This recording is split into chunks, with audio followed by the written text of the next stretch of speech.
Hey, this is Jeremy. Just wanted to hop on before the episode started with a few announcements. We really want to hear from you, and perhaps the best way to do that, we actually have a subreddit now. It's just r/polyphonic press, and I'll leave a link to it in the show notes. But it's always been my dream to have a community where we can all get together and talk about the albums that we review and just music in general. So if you want to join the community and start the community, really, because it's quite small right now, it's just r/polyphonic press. And you can always help out the show in various ways. You can check out our Patreon and get these episodes the day before that they go live, and leave a rating and a review on Apple Music or Spotify or wherever you're listening. Those are great ways to get in touch with us as well. That's it. I just wanted to say that. And now on to the episode. Thank you.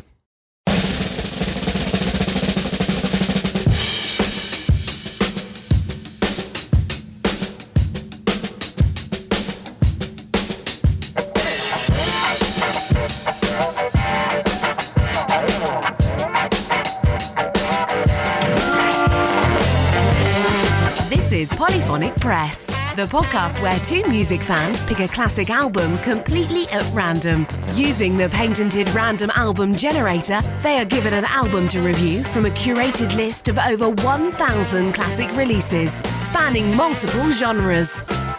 And now onto the show. Here are your hosts, Jeremy Boyd and John Van Dyke. Hey, welcome to Polyphonic Press. I'm Jeremy Boyd. I'm John Van Dyke.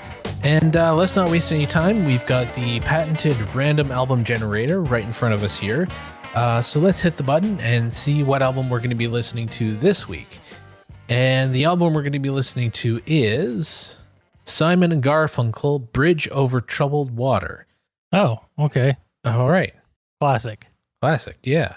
They think this is their last album. Could be. I always wanted to write a response track called Water Over Troubled Bridge. Water Under Troubled Bridge. No, Water Over Troubled Bridge. Oh, yeah. Well, Toronto. The bridge is troubled. Yeah. See, the bridge is troubled and the water's over the bridge. Yeah. All right, so this is what it says on allmusic.com. It says, Bridge Over Troubled Water was one of the biggest selling albums of its decade, and it hasn't fallen too far down on the list in years since. Apart from the gospel-flavored title track, which took some evolution to get to what it finally became, however, much of Bridge Over Troubled Water also constitutes a stepping back from the music that Simon and Garfunkel had made on Bookends. This was mostly because the creative partnership that had formed the body and the motivation for the duo's four prior albums literally consumed itself in the making of Bridge Over Troubled Water. The overall effect was perhaps the most delicately textured album to close out the 1960s and from any major rock act. Bridge Over Troubled Water, at its most ambitious and bold on its title track, was a quietly reassuring album. At other times, it was personal yet soothing, and at other times, it was just plain fun. The public in 1970, a very unsettled time politically, socially, and culturally, embraced it, and whatever mood they captured, the songs matched the standard of craftsmanship that had been established on the duo's two prior albums. Between the record's overall quality and its 4 hits, the album held the number 1 position for 2.5 months and spent years on the charts, racking up sales in excess of 5 million copies. The irony was that for all of the records and the music's appeal, the duo's partnership ended in the course of creating and completing the album. Okay, so there are, hang on, let me get the track listing. There are 11 songs on the album, and so what we'd like to do is we pause halfway through after side 1 and discuss the album just at the midway point. And so if you're listening along with us, which we really encourage you to do, the album starts with the title track, Bridge Over Troubled Water, and side 1 ends with So Long Frank Lloyd Wright. So if you're listening along, if you want to pause it at that point, And I've linked the album in the show notes so you can get it on both Spotify and Apple Music. And this album was released on January 26, 1970. And the genre is folk rock, and it was released on Columbia Records and produced by Paul Simon, Art Garfunkel, and Roy Haley. Okay, so without further ado, here's the first song, which is the title track, Bridge Over Troubled Water. Here we go.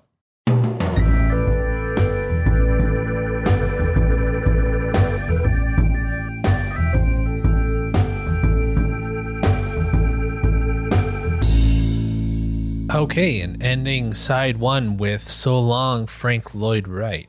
Yeah, this is interesting. I mean, this is, I think, the third Simon and Garfunkel album we've covered. And I think so too. Yeah, I mean, their harmonies are always really great.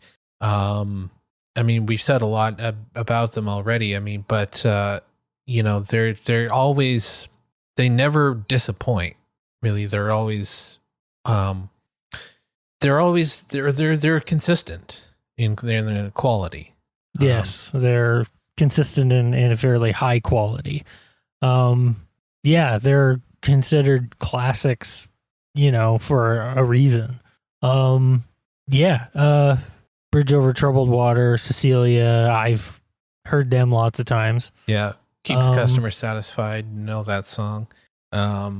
Yeah, I mean, and I was just reading a little bit about the album and about, like, basically the breakup of the duo and why I think they were victims of music industry people dividing and conquering.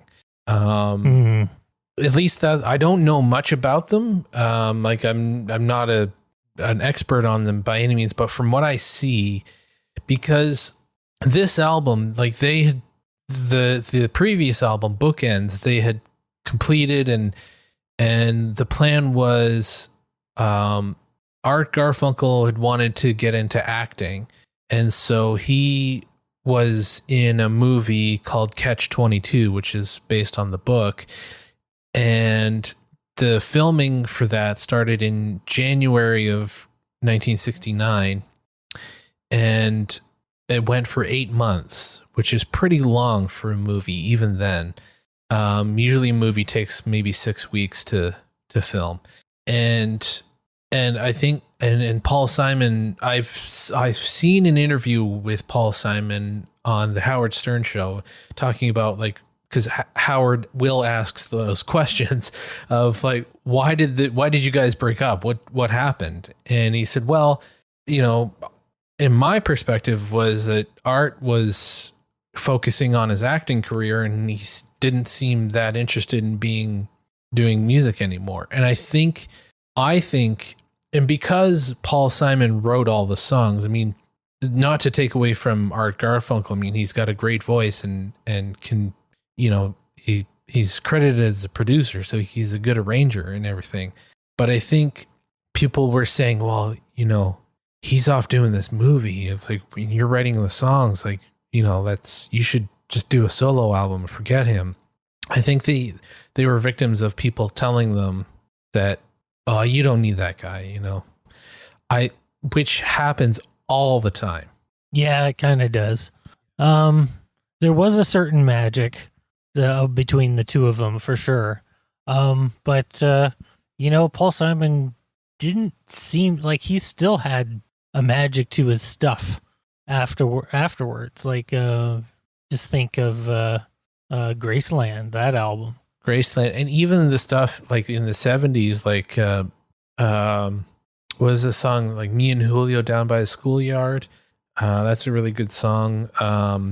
Yeah, I mean, his solo stuff is great.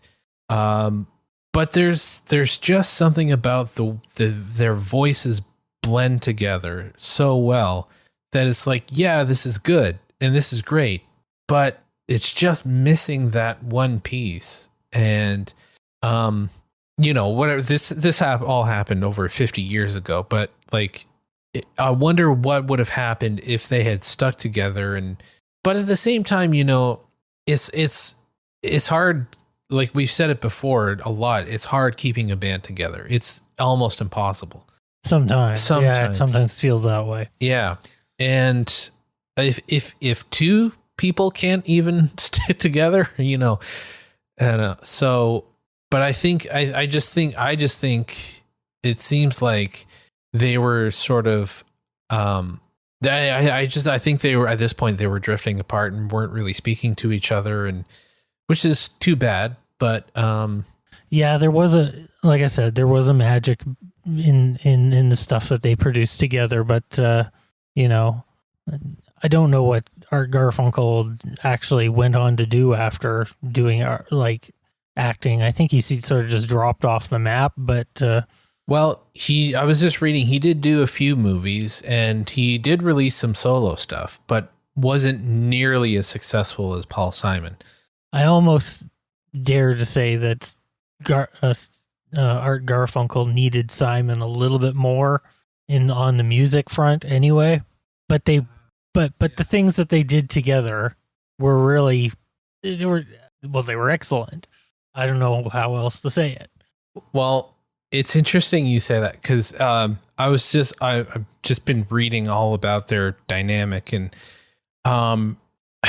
it's kind of a mean thing to say, but this is on Wikipedia. It says, in 1990, Simon and Garfunkel were inducted into the Rock and Roll Hall of Fame. Garfunkel thanked Simon, calling him the person who most enriched my life by putting those songs through me.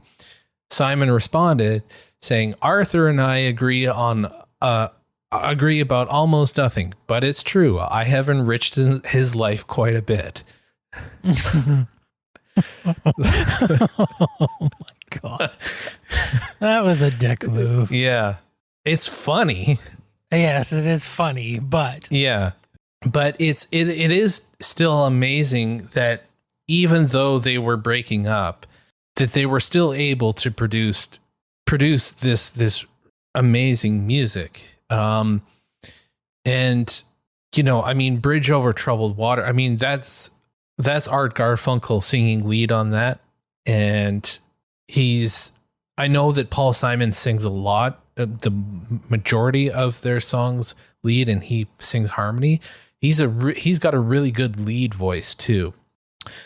So yeah. So I think if Art Garfunkel like sort of got, started doing like stuff that had another writer or something like that, he probably could have been very successful. I don't know.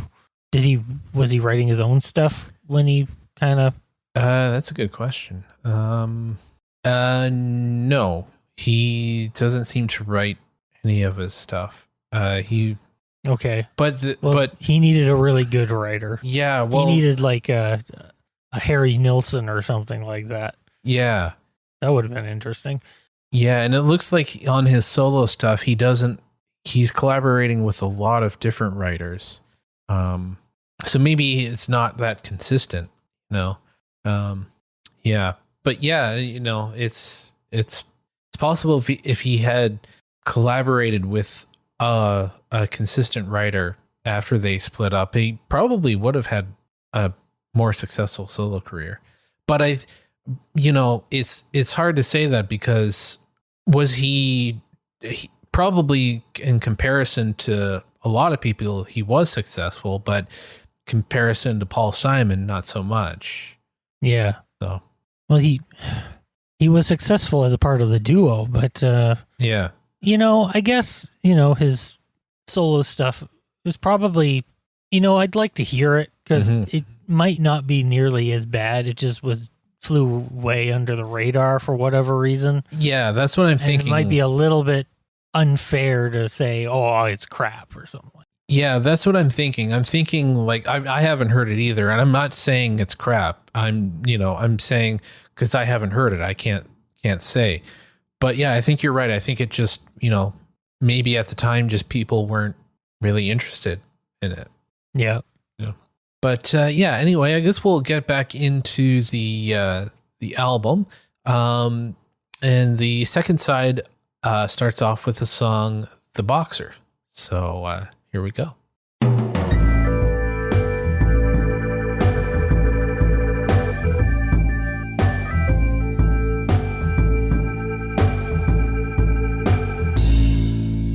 Okay, and ending the album with Song for the Asking.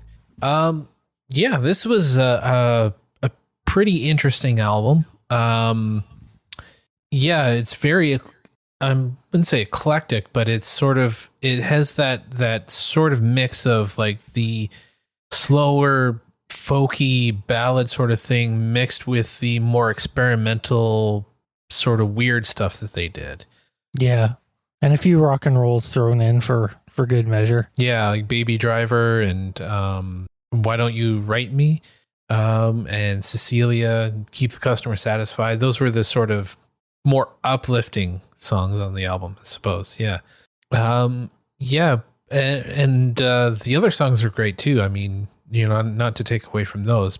Yeah, I was reading the Only Living Boy in New York was sort of a dig at Art Garfunkel, who had gone to Mexico to shoot that movie and leaving Paul Simon in New York to write the songs for the album. So he was pretty upset about that apparently. So yeah, but yeah, like I said before, it's pretty amazing, even though that their relationship was, you know, crumbling, that they were still able to get it together enough to make one last pretty great album. I don't know if it's their best album, but it is a pretty solid album. I was noticing like little, you know, sounds and little tidbits that reminded me of the Traveling Wilburys, and the Traveling Wilburys obviously picked up some sounds and sonic ideas from these guys. I thought was kind of interesting. That's interesting. I didn't pick up on that. What do you have? Like, do you remember anything specific? Well, parts of like just some of the instrument choices and the way that they're written and everything. And there was a part in The Only Living Boy in New York towards the end, where it seemed like there was like this. It's just vocalizing, but it seemed like a distant vocalizing. Reminded me of Margarita. Oh, okay. Yeah, I can hear that. Yeah. Yeah. I know what you mean. Yeah, there were some interesting production choices on this one. The song "The Boxer," that the drum on that, played by Hal Blaine, who is part of the Wrecking Crew, is a really well-known session player. Apparently, I was just reading about he was being interviewed for some magazine, and he was recalling recording that song and talking about how the sound that they wanted was, what they did was they set up the drums in this hallway next to an elevator shaft, and the producer said, okay, and it's only when they're singing the lie, la, lie, the lie part. Yeah, I know. It's a good whack. Yeah. So basically, yeah, that's what he was instructed to do, is like hit the drum as hard as you can. And basically the effect, and it was effective, is they wanted it to sound like a cannon shot, and it does. And apparently there was a security guard who was working the building where they were recording, and they were in the middle of a take, and the security guard gets off the elevator to find Hal Blaine just beating the shit out of his drums. It's like, what the hell's going on? Like, he's not in the studio, he's outside the studio with all the microphones and everything set up. So just beating the crap out of his drums. Yeah. Yeah. Wham! Wham! Yeah. So yeah, that would have been very interesting to walk in on. Yeah. But I think working at a record studio I expect the unexpected every once in a while when the eccentrics come to town. Yeah, true. but still, I mean, you get off the elevator and it's like, what the hell? Yeah, quite a surprise. Yeah. Yeah. Like I don't really know what else to say about the album. I mean, it's pretty great. I mean, so I guess that brings us to the question. Would you listen to the album again? Oh yeah, I'd listen to this again for sure. Yeah, me too. I think it's the same thing we said for the other ones. Yeah, they're just solid. They're just solid, and yeah, really, really consistent quality wise. Yeah, just they always seem to deliver on it. So yeah. So yeah, I guess we'll end the episode there. Thank you so much for listening if you made it this far. We want to hear from you, whether you agree or disagree with our review of the album. You can do that by going to the website, polyphonicpress.com, and go to the contact page. It's polyphonicpress.com/contact. And while you're there, you can check out previous episodes and learn a little bit about us and all sorts of cool stuff. And yeah, and you can also, if you feel inclined, you can also help out the show by going to our Patreon, patreon.com/polyphonicpress. You can get these episodes the day before that they're released, and all those links are in the description. And I think that just about does it. I'm Jeremy Boyd. I'm John Van Dyke. Take it easy.